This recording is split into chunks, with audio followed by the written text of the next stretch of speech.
dans les textes qui régissent les partis politiques, il faut obliger la limitation de mandat. Que ce soit 2 mandats, 3 mandats, quand même, il faut qu'il y ait une limitation, qu'on ne se retrouve pas avec des présidents de partis à vie.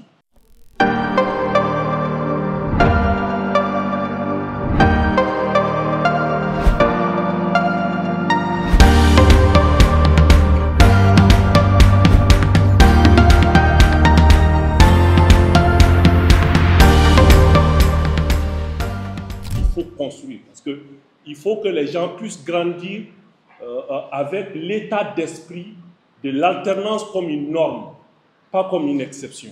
Ça, c'est un élément important. Donc, il nous faudrait voir au niveau de nos cadres juridiques des mécanismes qui puissent forcer les gens à passer le relais. Ça, c'est un élément fondamental qu'il faut noter. Et là, les textes sont très clairs et il y a plusieurs manières pour dissuader les gens.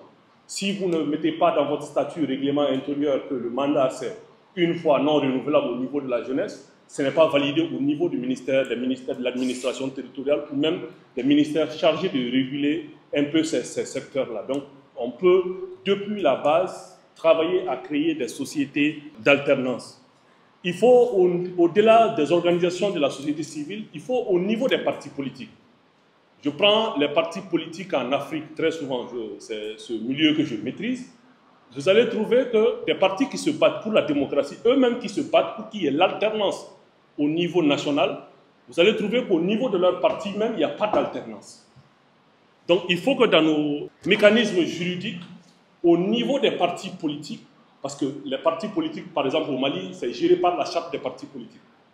Et dans la charte des partis politiques, nous, on a proposé à ceux qu'on inclut dans la charte, lorsque vous créez votre parti, le récépissé n'est pas livré tant que dans vos statuts et règlements intérieurs, il n'y a pas la limitation de mandat dans vos règlements. Parce que tant qu'on ne le commence pas au niveau de nos institutions politiques, on ne pourra pas le faire au niveau national.